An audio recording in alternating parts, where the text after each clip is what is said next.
Welcome to the WP Builds podcast, bringing you the latest news from the WordPress community. Now, welcome your hosts, David Wormsley and Nathan Wrigley.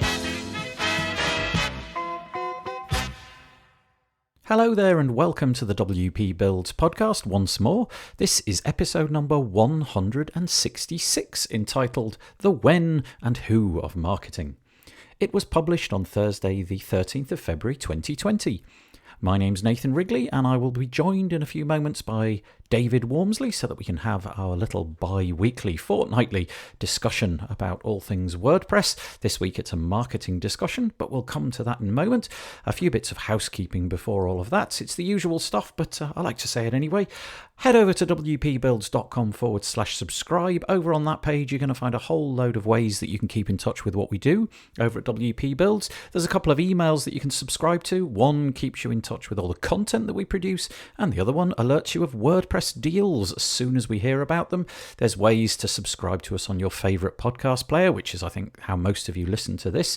And there's also our Facebook group of over 2,400 WordPressers, all being very kind and gentle to each other. And there's things like our YouTube channel and so on and so forth. So that's wpbuilds.com/subscribe. This week I revamped the deals page over at wpbuilds.com/deals. It's now filterable and searchable, so if you are in the mood for buying a WordPress related product, it might be a theme or a plugin or a hosting platform, whatever it might be, go over to that page. You never know, there might be a coupon code with some significant saving. Also, I'd like to say that this week we have a UI UX session. Peach and Eri is joining us on Wednesday so that we can go through some of your user-submitted websites. If you'd like to be a part of that, you can go to wpbuilds.com/live, and it's happening later this week. It's happening on Wednesday, and you can find out more about that by going to wpbuilds.com/UI. You can join us, and indeed on that page /UI, you can submit your own site so that Peacher could perhaps have a look at it live and give you some tips from her very experienced background. The last one I want to mention is wpbuilds.com/advertise. Please use that page if you've got a product or service you would like to put in front of a WordPress specific audience, a bit like ACF have done. Want to build anything with WordPress? With the Advanced Custom Fields plugin on your side, you can take full control of your WordPress edit screens and custom field data. With a few clicks, you can add extra fields to all sorts of admin pages, including posts, taxonomies, users, and now even Gutenberg blocks. They also provide an intuitive PHP API, which makes WordPress development a dream. Never tried it? Well, now's the time. Visit advancedcustomfields.com/pro. And we do thank Advanced Custom Fields for their support of the WP Builds podcast. Okay, let's get stuck into the podcast. It is today with David and I. David Wormsley and I are talking about the when and who of marketing. So this is all about the fact that, well, sometimes we may be leaking clients. We might be not really understanding when we've got to contact those clients, or indeed who they even might be. And so we're dipping into Bryony Thomas's Watertight Marketing book again. David and I discuss this at great length. There's about 40 minutes or so here. So yeah, it's an interesting topic. We're not experts in this and we're just trying to thrash out what our approaches might be. But I hope that you enjoy it. Following on from the how and where of marketing, which we discussed last time, this discussion is called the where and who of marketing. And both of these are based on a book called Watertight Marketing by Bryony Thomas. This is the penultimate discussion that we're going to have. So there's just one more left in the series. But in this series, we've been discussing 13 leaks identified in this book where businesses can lose potential customers and clients. And this time, Nathan, I'm not going to go through them all. We're really just on the end stretch. So we first discovered what were the blocks, if you like, or the leaks for people who had already made their decisions. And now we've been moving in for these last ones onto awareness when we really need to attract the attention of potential buyers. So that's really, we're on the last stretch now. Yeah, it's been a good little journey. It's kept us going very nicely, this book, Watertight Marketing by Bryony Thomas. Just to say that There have been many episodes prior to this one, and on each of the show notes, I add all the links to the previous ones. I don't link to all of the ones that would be in the future, just to the ones that you wouldn't have listened to at that point. So anyway, they're all there right at the top of the show notes. So let's get stuck into it.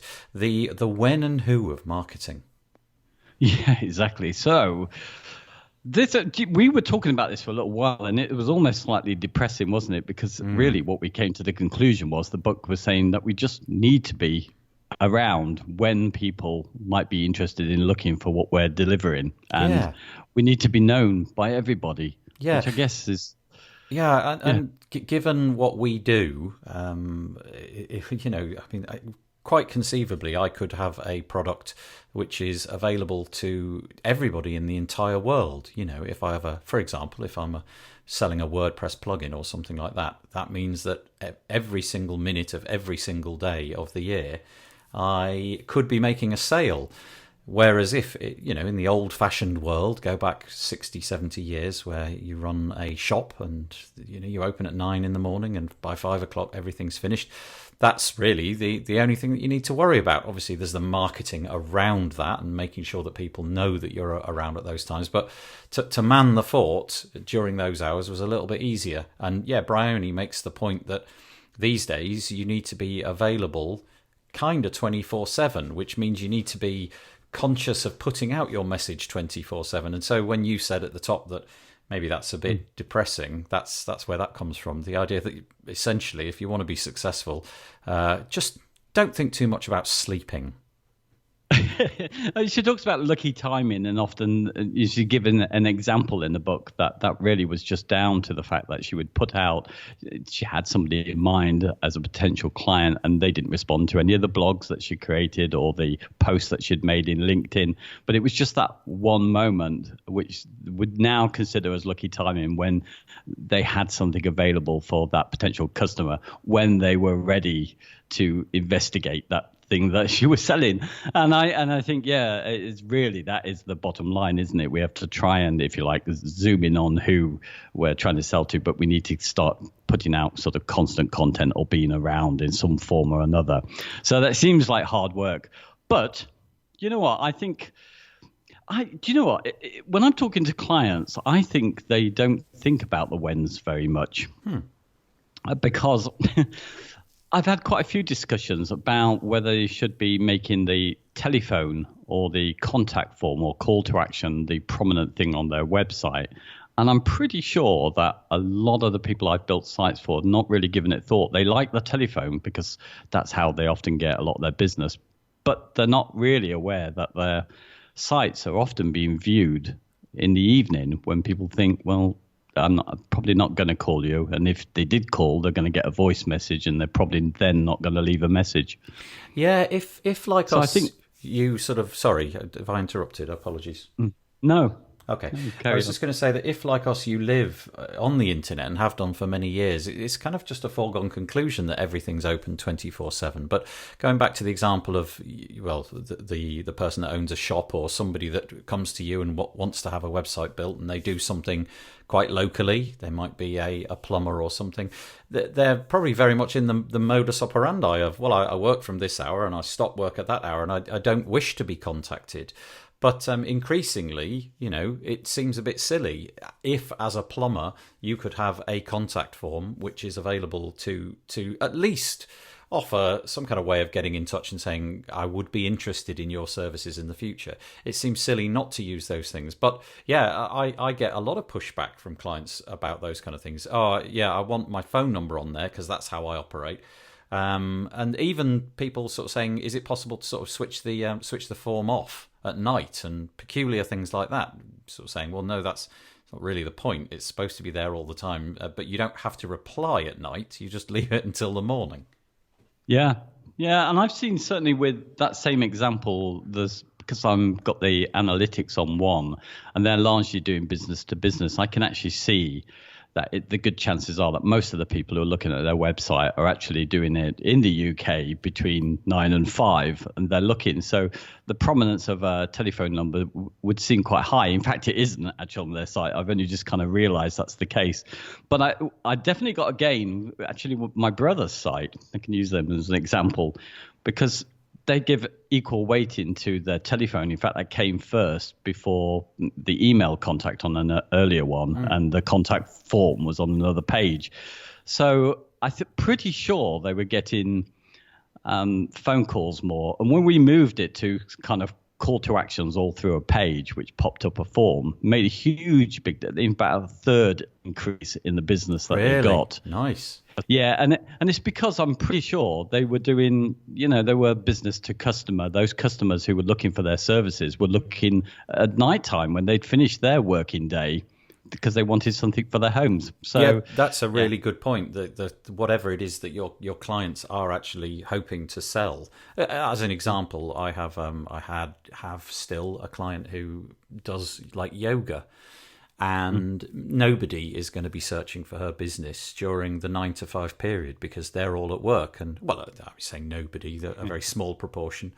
And although I haven't done the analytics, I would be 100% certain that most of the contacts will come in, like you say, in the evening when the people have gone home from work, and maybe they're watching telly, browsing the internet for a local yoga practitioner, and find them that way. And so her telephone is switched off. The telephone is kind of the last way that she can be got in touch with. Really, she's back into her own family and has shut all that communication down because of the kids and all of that kind of stuff. And so having the contact form really useful, and just gets loads of stuff and replies, begins an email communication, which gets her quite a bit of work.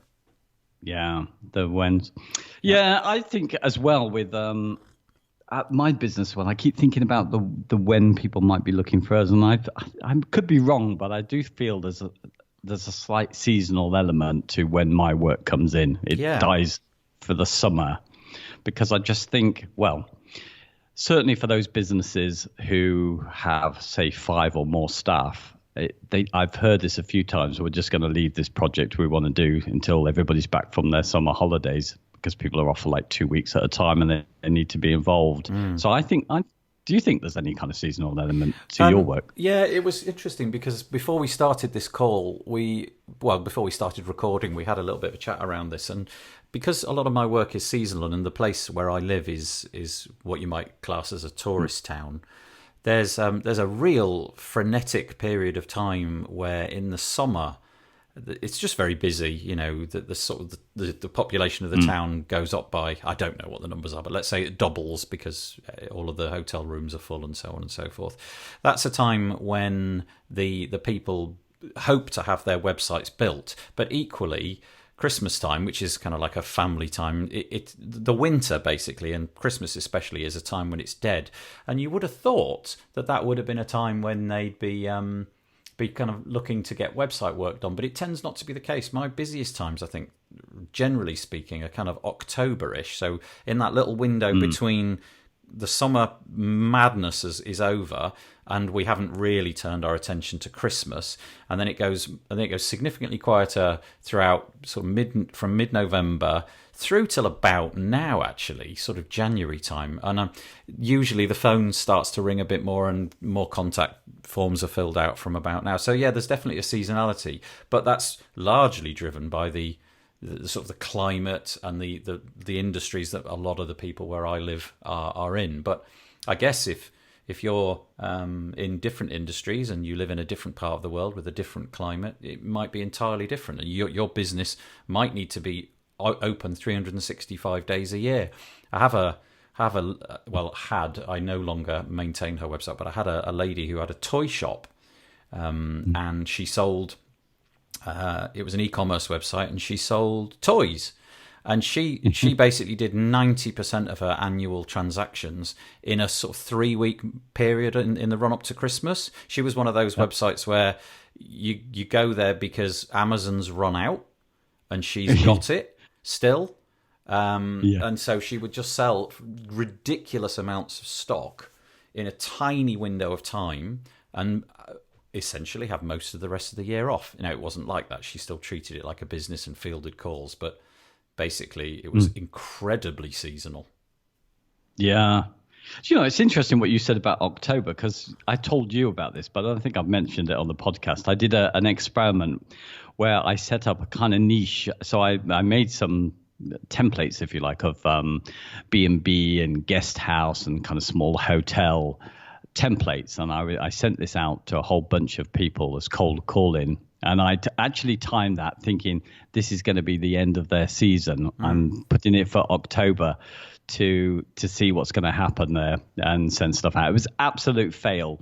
But one of the interesting things was that this was sent on timer, so they got a few emails. Unless they responded, they got something following them up. So that's really kind of spammy stuff.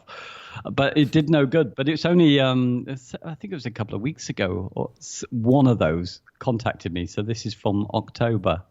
Yeah, well, I can tell you for certain that if you're a hotel owner in where I live, in October you're on holiday. See, I got it wrong, didn't I? Yeah, you're definitely that, because you've worked flat out for kind of 3 months, and your annual leave starts when everybody else goes back to school. So September and October, those kind of times, they take advantage of the fairly good weather in Europe at that time for cheaper tickets. And then when they've taken those holidays, they then turn their attention to Christmas.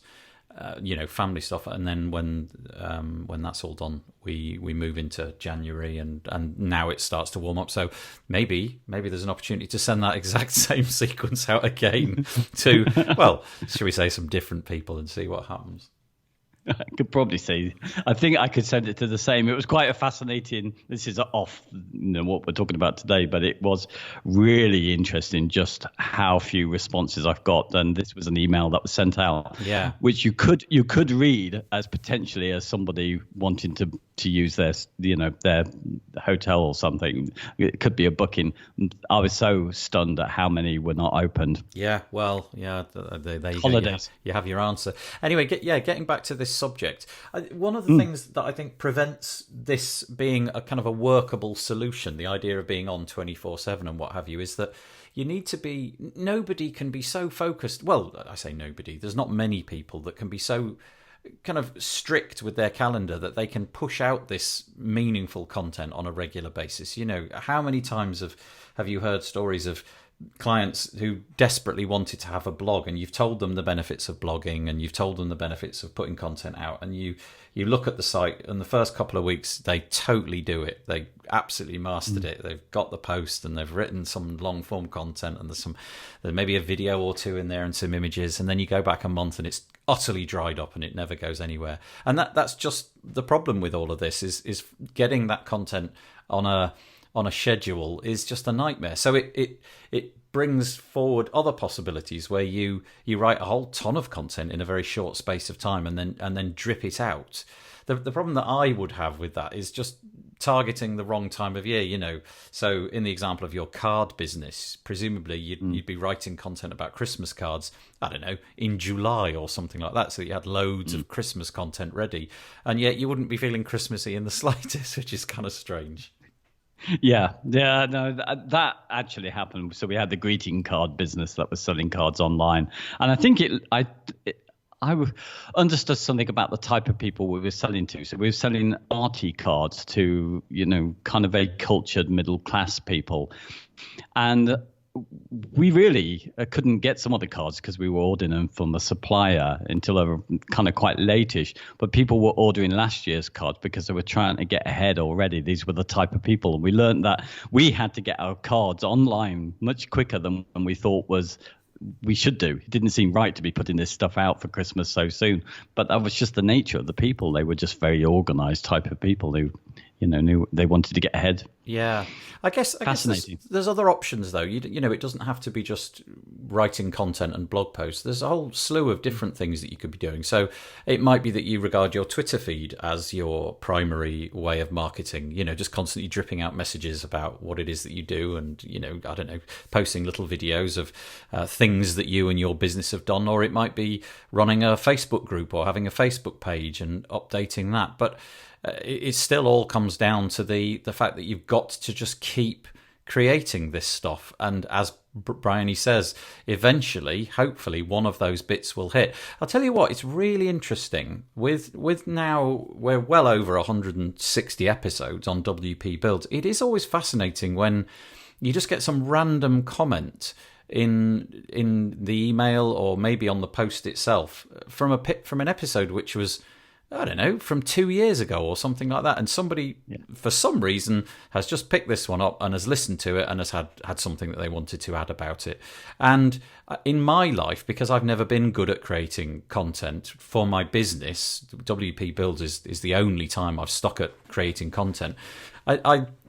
Everybody told me that would be the case, that there would be, a long tail to it, and that people would look at the content that was produced a long time ago if it was still relevant and fitted a Google search. I sort of doubted it to some extent, and yet it totally is true. We're not talking large numbers. I mean, single digits probably in most cases, but it still happens. And it might be that if WP Builds was selling something, which of course it isn't, that would be just the way of confirming, okay, you're the right business for us. Yeah. Do you know, I think when it comes to when clients are ready, I've been very, I think, naive about this. I'm starting to get relaxed, and I feel more relaxed about it because I've just been aware that almost every time I've been asked about a website, it's been 6 months to a year before they're really ready to commit to that. And this is my beef I have a little bit with the magic email, which is a way of getting kind of closure by sending an email back, which is inquiring. Do you remember what the magic email actually says? Oh, it's something on the lines of, because we haven't heard back from you for a little while, we take it that you're maybe not ready to move forward with this project. So it's something like that. It's kind of like a complete non-sentence. It's a sentence which says something, but at the same time really doesn't. You're saying, come on, and at the same time you're saying it's okay. Yeah, and we had this whole discussion about it, and it's talking about the whens, which makes me remember why I felt uncomfortable. I'm sure it works, and it gives you closure often, because they'll come back and they'll realize that they've been a little bit rude by not coming back to you, and they may say that it might mean that they will go ahead with you because you prompted them, or it might mean that they come back and say, well, we're going with somebody else or something. But that's the bit that I feel unsure about doing, because you get the closure. But in my experience now over time is that many of these people who make an inquiry and you think they were just wasting your time, some point in the future they come back. Probably they have tried somebody else and they've come full circle and come back to you. But if I'd have sent that email and forced them, if you like, to close it off, I wonder whether they would come back again. Yeah, I've sent it a couple of times, and we spoke about when I did it earlier before we hit record, but I've always got a reply, but it's not always been what I wanted.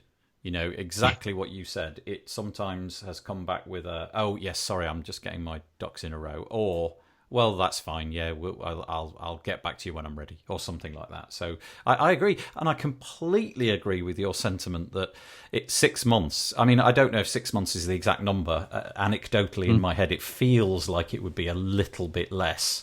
But there's so many times that I've met people in real life, and we've talked about building them a website at some point in the future, and I just assumed that was never going to happen. And then the phone rings. It actually happened to me last week. In the most peculiar of places, I was stood in my children's playground, and this other parent who I talked to well over a year ago, and she found out that I built websites and what have you, and so we started talking. And it wasn't even a sales call. It was just, oh, yeah, you could do this or you could do it. And then the other week, she just came up to me in the playground and said, yeah, I think we're ready to move ahead with the website now. And I, what?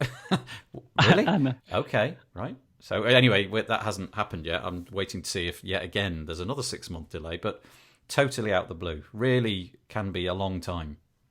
Yeah, I mean, I'm where I am because of my colleague. And I think she was, she'd been at it kind of 10 years really professionally doing it before, and she seemed fairly relaxed with the fact that people came back. So I guess I'm getting there myself, and I don't get so anxious when somebody seems really keen on getting a website started, whether I'm going to have the time because of other jobs I've got, because I just know now that it's just going to stretch out that time, and it's just the way it is. So I was thinking, sorry, we didn't, the magic email, I'll just finish this off. Yeah. What we didn't say is that instead of the magic email, shouldn't we have just been putting them on some kind of list or something where they get contact from us for every so often, even on a Christmas card list or something like that? Well, that's perfect. Yeah, that's exactly what I was going to suggest. I think that's really valuable. Something I've never managed to do, largely because, as I said, creating that kind of content has been something that outside of WP Builds I've never really managed to stick at. But I think that's a really great idea. It's just a gentle nudge. I don't know how often that would feel, but if you think about your own life and all the things that you do, as an example, there's this little bit of tech. I won't bore you with what it is, but it's this little bit of tech that I would like to buy. And I'm really in two minds as to whether I, A, can afford it, B, need it, or C, there's a couple of rival products. But I've been looking at this bit of tech, this exact same bit, for well over a year. Yeah. And I still haven't made the decision. But there's this one company who coincidentally are actually based fairly close to me. They're in York, which is about, I don't know, it's about an hour's drive away, just by pure chance. And they have pixeled me at some point, and I keep going back to their website. I must be costing them a fortune in Facebook ads, but I am so close to buying it now because of these little repeated little pings. Just this company sort of saying, look, this item's still here, it's still here, it's still here.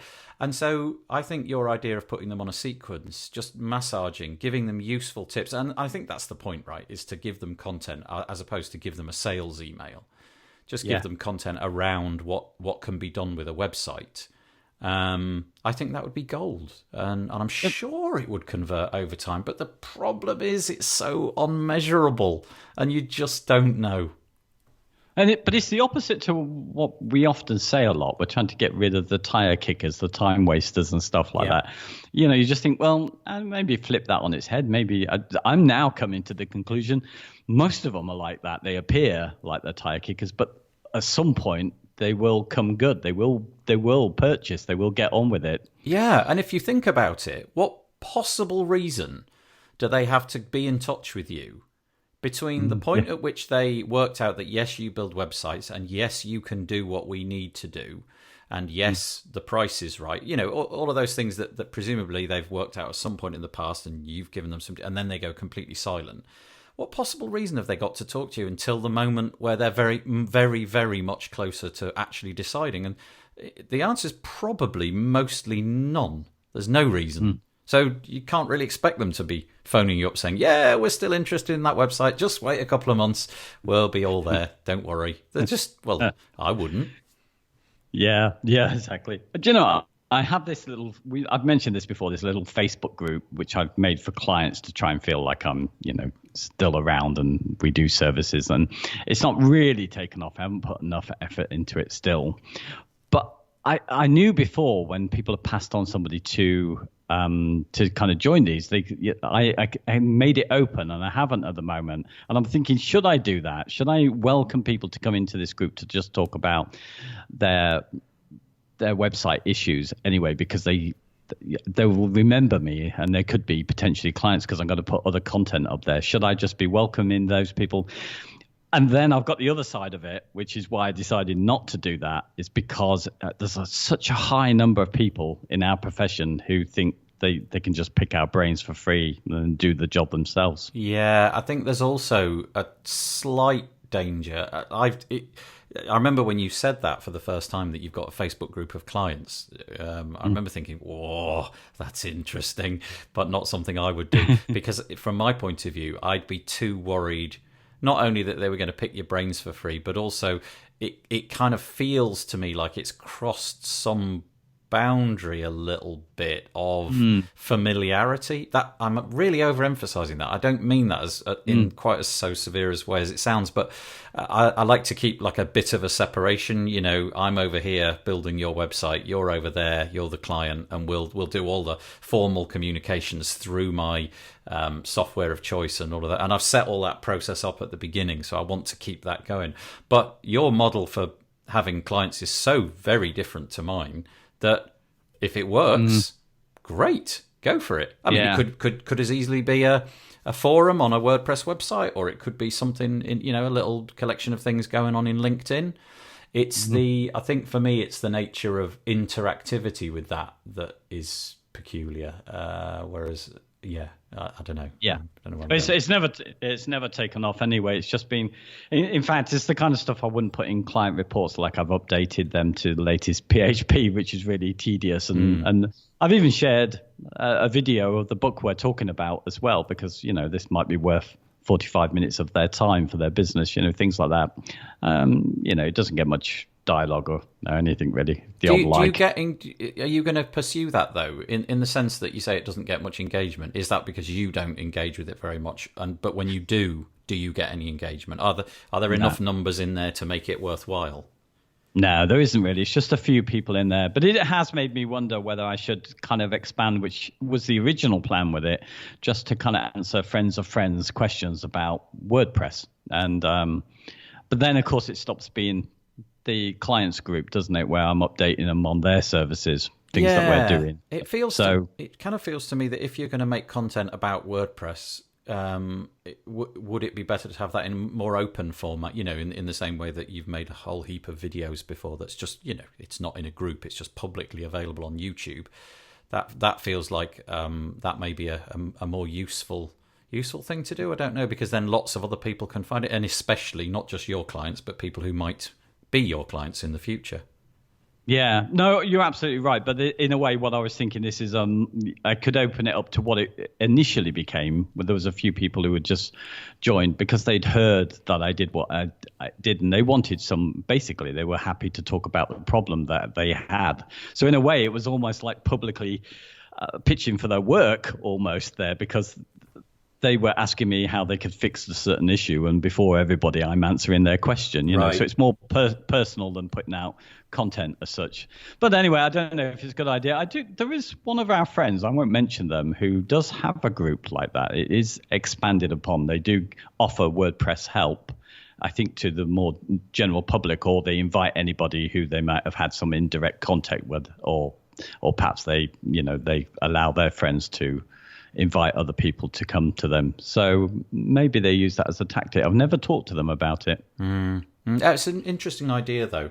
The notion of having these digital platforms as ways to just keep the messaging going out, you know, in the same way that email does. As I've said so many times before, I really do think that word of mouth is my best ally, or at least it has been in the past. Whether it will be in the future, I don't know. But I think the fact that people that I know have told their friends that they've got a website with me is the golden bullet. If I could somehow parcel that up and wrap it up as a service, I would, because I think that's the best way.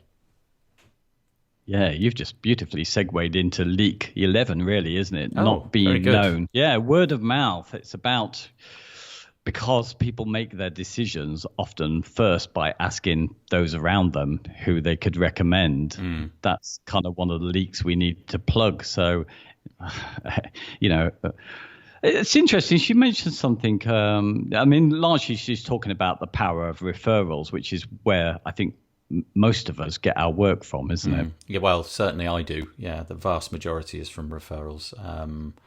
I don't play the Google game particularly well, so word of mouth seems to work. Yeah, but she's also talking about word of mouth so there's kind of referrals, but she's talking about word of mouth being as a kind of broader concept to referrals, where it's just that people are actually talking about you. Oh, so word of mouth in her sense could mean an interaction on Twitter, but it's somebody that you know on Twitter and you trust their judgment. Is that?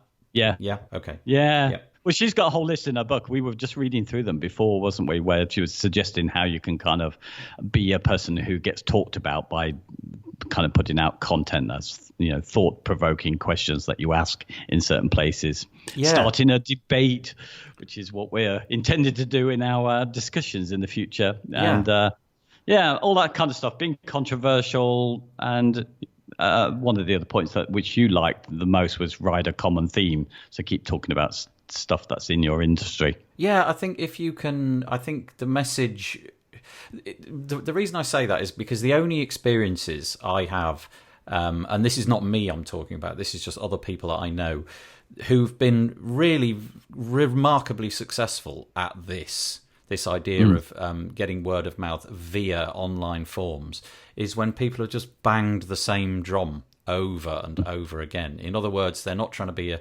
generalist. And again, it's nothing to do with web design, but their businesses are, completely nothing to do with that at all. It might be that they sell baths or that they sell plumbing equipment or whatever, but they just somehow manage to put out content which, to my mind, is not interesting to read because I'm not interested in baths or plumbing equipment.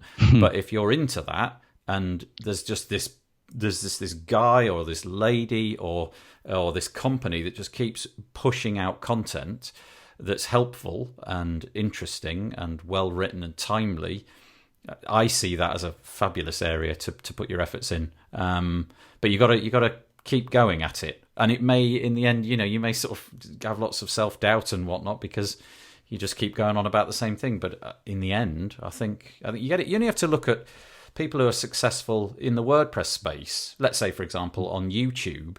It's just YouTube content about WordPress all the time. And it just, in the end, it gathers all those people in. And in just about any niche, there's going to be, well, certainly with the internet, there's millions of people who are interested in your thing. Into knitting, there's millions of you. Into, I don't know, crochet, there's millions of you. Into tennis, there's maybe billions of you. But she talks about something else as well, where you could bring a bit of your personality in, starting the debates and being controversial, thought-provoking questions. If they kind of... So you might do knitting, but you might have a particular perspective about how that might need to be done, which is controversial. Yeah. Or let's say you have a product and your big beef is that other people who sell the stuff, they're not as green as you are, your green credentials. Yeah. You can really, find something within what you stand for as a company and use that as a way of getting kind of known, because you'll challenge people and be, remembered for that. And there's lots of forums. Forums are all about that, aren't they? They're all about kind of argument. Yeah, you know more about the psychology of this than I do because of your background in things like that. But it feels to me as if humans are kind of built to be drawn towards controversy a little bit. It's the reason why people, I think, when they're on the road and they see an accident, they slow down. They're just fascinated. What's going on over there? That's curious. That's not normal. And so, and again, apparently, Facebook promotes controversial content because it gets engagement. So whilst it's something I would not be predisposed to do it. It just doesn't fit me. Listen to us. We're constantly trying to be not controversial. I'm sure it works. If like you said, if you're into knitting and this pattern sucks, it's so last year or whatever. I don't know anything about knitting, but you get the point. Say something controversial, stick your neck out a bit. I bet you it would gather you viewers. Whether or not that's a great strategy in the long term, if you're always Mr. Controversial, I don't know, might in the end come back to bite you. But it's if it's in line with what you stand for. I mean, most arguments, of course, they are by nature polarized. But I think it's because we are pack animals by nature, aren't we? I mean, I observe the stray dogs that we have around here, and it's really fascinating just to see, when one starts to bark at somebody who's come into our village, just the rest of them all run to come and do the same thing. Right, yeah, that's a good analogy. Yeah, I like it. And you do get these packs, where you get opposite sides. And I think we have that in us, even though I think you and I fight against that quite a lot. We try and get rational about things. That we do have that in us. So sometimes standing for something is quite important, I think. Yeah. Above Yeah, sell, fair you enough. know? Yeah, so the controversy doesn't have to be controversy for the sake of it. It could be because you genuinely actually believe something is worth sticking up for, or this thing over here is objectively better than that thing over there, so I'm going to say it how I see it. Yeah, well, fair enough. Yeah. And you're going to get remembered, aren't you, for that, I think, above the thing that you're necessarily selling. So it's going to be connected, but it's a way of making people know where they stand with you, which is I think that's quite important, really. I see a lot of people put out content, like you're saying, on the same stuff all the time, but somehow I think I connect with them when I understand where they're coming from. Right. Does it matter to you, though, what the person's history is? Let's take an example. Let's say that you come across, you're interested in a new plugin for WordPress. Let's take that as an example. And you go searching, and several YouTube videos come up, and one of them is by the face that you've seen many times, so you know that you can watch that one. But then there's this new face that you've never seen before. Are you likely to distrust what they say, or are you likely to engage with that content as much? Or do you think the sort of the heritage, the fact that this person has been putting out content for ages, makes any difference? Yeah, that's a really good question. I think when it's something new, then I'm more cynical. I'm looking out for why they might be wrong until they convince me otherwise. Right. Well, I think that's probably human nature as well. But so the leading from that, the idea that if you keep producing content for a really long time, eventually you build up enough kudos, enough, well, the following comes as a result of it all, but enough authority that when you talk, people start to listen. And I'm sure that's the way it works. So, I think if the difficulty is, as I've said, is just creating an environment where you feel able to do this stuff. We're constantly told that blog posts need to be of a certain length. Let's take 1,000 words as a rough dipping your toes in the water.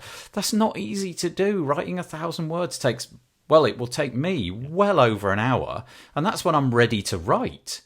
If I was just to sit down and try to come up with lots of different subjects, that's going to be difficult.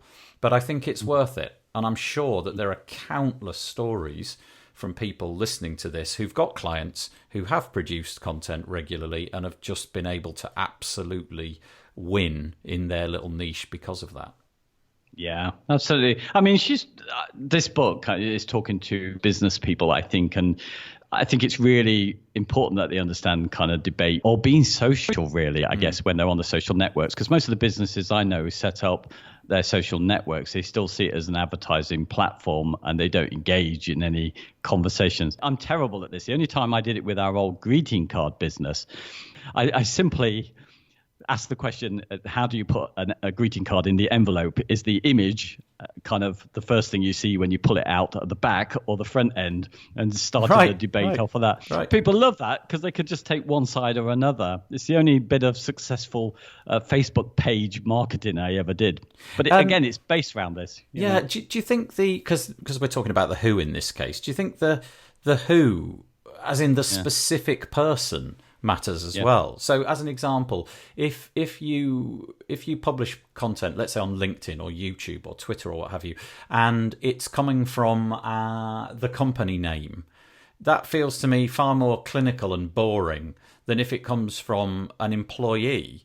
And although you can never guarantee that employee is going to stick around, and they might take some of that kudos with them when they leave, it feels to me like an individual doing stuff over time works better than the company trying to pretend to care. If Sarah Smith or John Smith or whoever it is constantly having their face pushed forwards, eventually I get to know John Smith. A good example actually would be a couple of years ago, AppSumo, the site that sells lifetime deals, they started putting out videos of the products, and they used the same person. I presume she's now sort of moved on a little bit, but they used this same lady whose name I think is Christy over and over and over and over again. And I think it was really successful because people just sort of got into the way that she delivered things, got into the patter that she had and so on, and she presented a really public face for what is, they sell software. They sell other people's software, but they sell software. And that's hard to do, but having that public face is good. And so feels to me that if you've got a company, your web design business as an example, and you've got somebody on your staff who is particularly good at this, isn't afraid of the camera, knows the technology, is quite happy to bang out videos for you or write content for you, then that feels like a bit of a win as well, an easy win. Yeah. And I think, I engaging on other people's forums and that I think is important for business as real people. I know companies are often very cautious not to say something that might split people. Yeah. Because they want to, or their employees need to. I had to be careful as a civil servant what I could say publicly because I'm a Crown employee. I'm supposed to represent the values of the Crown, and that happens in companies everywhere. But in some ways for marketing, I think it's a mistake. So some people that I now are aware of now in WP Builds areas are people that I saw leaving comments in, a blog that I used to comment on sort of 8 years ago. And I know them, and in some ways also through just them appearing in different places, I kind of know them for their values. Right. Do you know what I mean? Yeah. And I think it's a kind of important thing, even if it might be different. I think it's important that I've got that attached to them. So I think the who becomes important. Even with my greeting card stunt that I did, the who was important, I think, in that because I took a stand on which I thought was the right way. And the truth is, you're never going to get this right for everybody. So as an example, I'm always drawn to the sort of the humble personality. I'm always drawn to people who make videos and they're not too bothered if they make sort of little clumsy mistakes and all of that. It's totally all right with me. But for another, if you were representing a pharmaceutical company, a giant multinational car manufacturer or something, it's just totally different. You've got to rehearse it. It's got to be perfect. It's probably got to cost a lot and be super slick. But if you are, a software developer, you're trying to sell your WordPress websites, I think less so. And the human angle, for me, always wins. But other people won't want to see the human angle. They want to see the slick, professional, Uber produced and expensive video.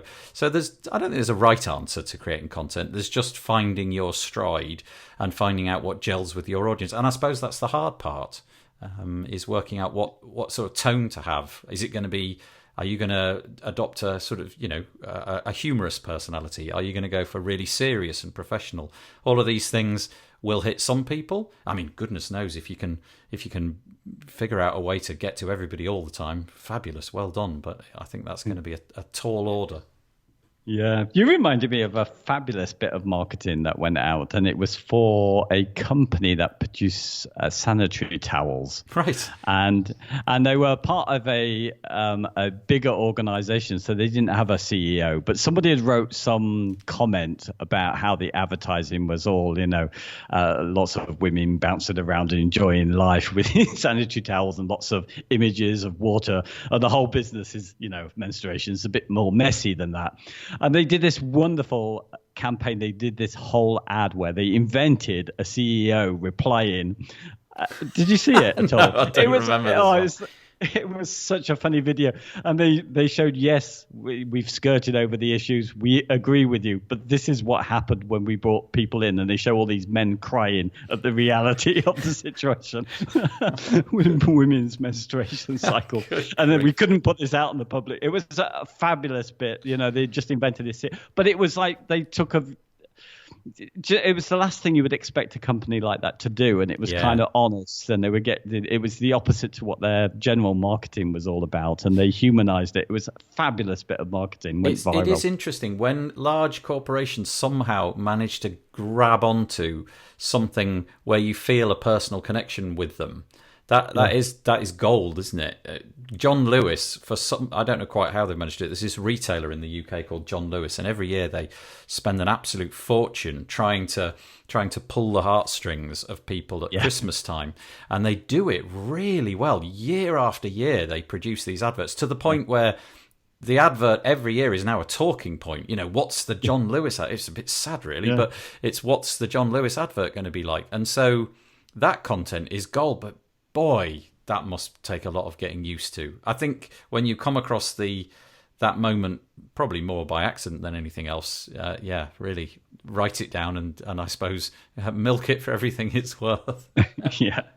And there's been terrible adverts out there as well, which I'm sure weren't planned to be so bad, but they go viral themselves. Yeah. You know. Yeah, for me though, staying off controversy works. It just doesn't fit me. I like the idea of just producing content on a common theme over and over again. But this whole start a debate thing, we'll see how that works out, because as you alluded to, we're going to try doing that in the WP Builds podcast.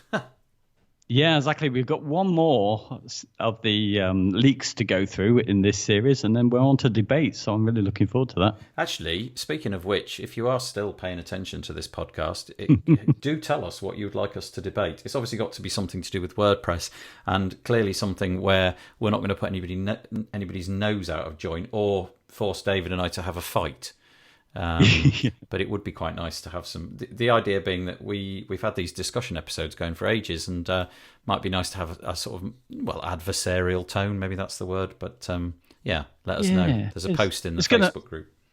Yeah, it's going to force us to do a bit of homework, isn't it, for a change? We're gonna because we agree with each other and we have our ideas, but sometimes we just don't go and look up stuff to have an argument with each other. So I think it's going to be good for us. We're going to learn. Well, and I'm gonna win all of them. That's yeah. There you go. Right.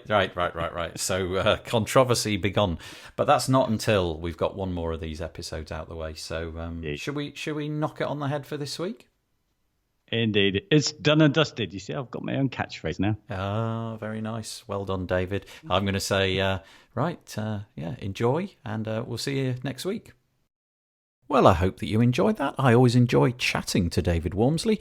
And this week, the when and who of marketing, well, very interesting indeed. Perhaps this content was for you. Perhaps you got something out of it. If so, please leave a comment underneath the post, or you could, if you wanted, go to wpbuilds.com/Facebook. That will get you to our Facebook group, and you can find the thread in there and leave a comment there.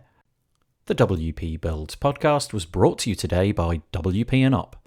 1 in 4 of us will be directly affected by mental health-related illness. WP and Up supports and promotes positive mental health within the WordPress community. This is achieved through mentorship, events, training, and counselling. Please help enable WP and Up by visiting wpandup.org/give. That's all I've got for you this week, but of course we'll be delivering lots of content during the course of the week. Next Monday, join us for our news update. We release that very early in the morning. You can find out about that by going to wpbuilds.com/subscribe. And of course, we have our live version of the news at 2 p.m. UK time, so you can head to the Facebook group or wpbuilds.com/live, 2 p.m. UK time each and every Monday. If you don't catch us for any of that, well, perhaps we'll see you back here next week for an interview. Some cheesy music is fading in. Bye-bye for now.